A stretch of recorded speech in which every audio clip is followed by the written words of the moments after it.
after you went up 20 in the second half? Our offense.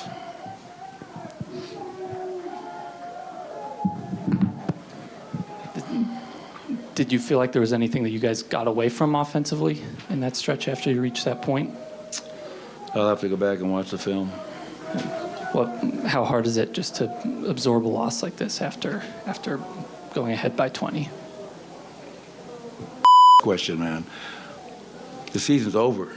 That's what's hard. Being up 20. The season's over. You don't understand that. The season's over. It's hard. Questions.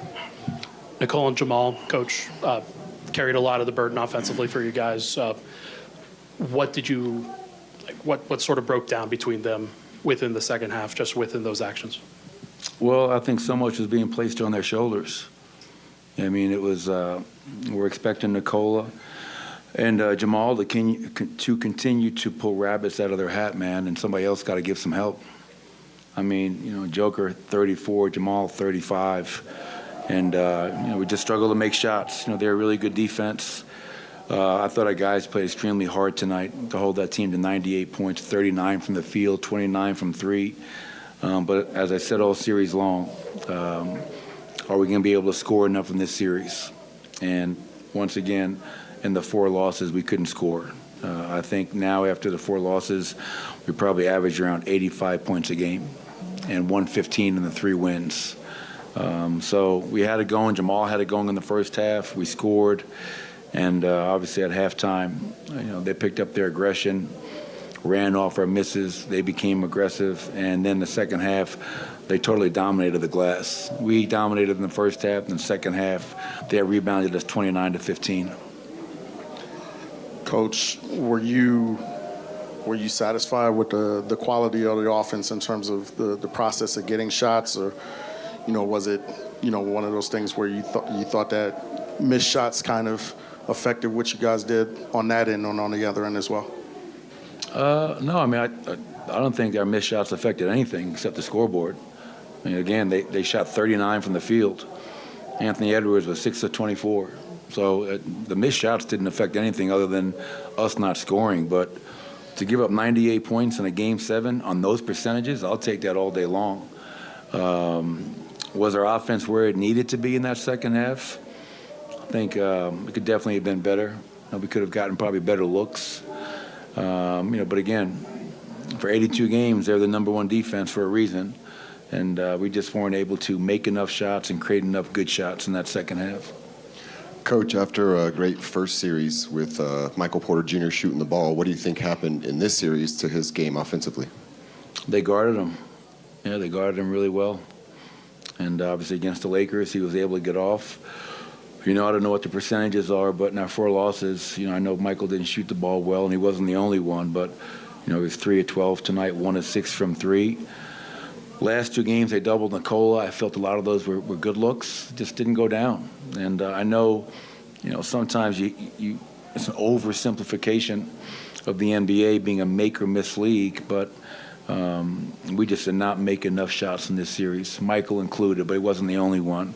We as a team did not make enough shots, and I didn't help generate enough good looks maybe to help ourselves. But every series is a learning opportunity, and this feeling sucks, as I told our players. You go from training camp all the way through, and then it comes to an abrupt halt, and that hurts. So use that feeling as motivation and come back a better player.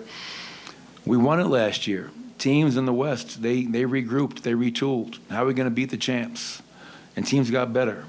And you got to tip your cap to Minnesota.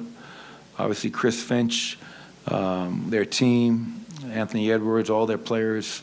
That was a hell of a series, and they gave us all we could handle. And they wound up winning Game 7 on our court, which is a tough one to swallow. But we'll be back. We just got to find ways to look inside, look outside, and find ways to continue to get better.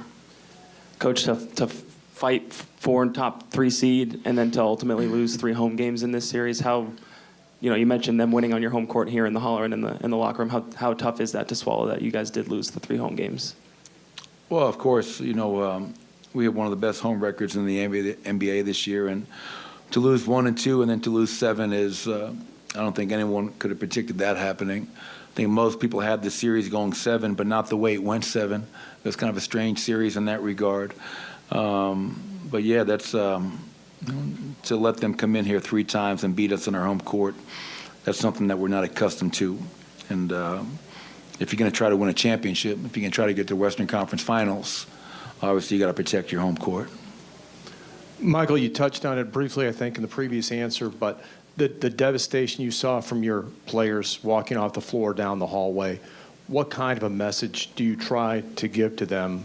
I mean, obviously, tough words, and you can see from their faces that everything they gave, and now it's over. Yeah, it's hard.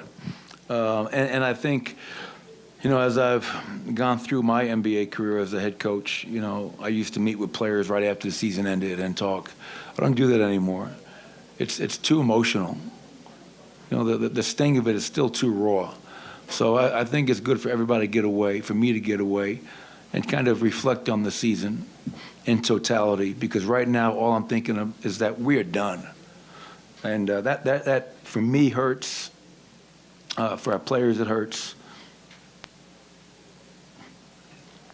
Get back to work. We all have to dig deep, look inside, come back better individually, and then as a team, as a group, we'll get with Calvin, we'll get with Josh, and you're always looking at ways to get better, and that's what we're going to do. Coach, I think Kevin Harlan said on the TV broadcast that this is the 6th straight year the defending champ hasn't gotten past the second round. What do you think that says about just how tough it is to advance as the defending champ? Well, we knew it was hard. Something I talked to our team about in training camp. I think the last team to do it was the 17-18 Warriors. And with the rules being what they are now, I think it's going to become even harder and harder to repeat as champions. But the one thing I keep on going back to right now is that I consider the San Antonio Spurs a dynasty. And they never won back-to-back. So losing, the hurt of it, the pain of it, it helped us win our first championship. Can we use this year? We tied a franchise record, 57 wins. We went 21-6 out of the All-Star break. We really stepped up. Beat the Lakers in the first round and lost to a very talented Timberwolves team who held the #1 seed most of the year until the very end. So it is hard. It is hard. It is hard to repeat. It's hard to win. And we all got to do whatever it takes to not have this feeling again next year. But I'm very proud of the entire team, all 18 players, everything they sacrificed since Labor Day. I'm very proud and thankful for the coaching staff that I have, the ownership group that we have. And, this is just a momentary delay. It's failure is not fatal. We'll be back. Coach, winning the championship, you have to have a certain level of hunger. I can imagine defending a championship is exhausting. How exhausting has the totality of this season been? Yeah, I think it's a really important point, and I would never, and those that know me, I'm not an excuse maker. The better team won, so I'm taking nothing away from Minnesota. But when you look at the fact that all the teams that are still playing, we played into June last year, a lot of basketball. And then we had to play our guys, our main guys, unlike last season, through game 82 to secure the #2 seed. Whereas last year we were able to rest down the stretch. And I think the run last season and coming back and the amount of minutes that our starters had to play, I think mentally, emotionally, physically, I think guys are gassed. They're dead tired. They gave me everything I could ever ask for. And that's why, as much as this hurts, I will walk out of this building tonight with my head held very high. Because we competed, we fought, we gave ourselves a chance, and we came up short. And that's going to happen at times. No one ever said this was going to be easy trying to repeat. And like I said, we just got to improve across the board, get better, and come back even stronger. Thanks, everybody.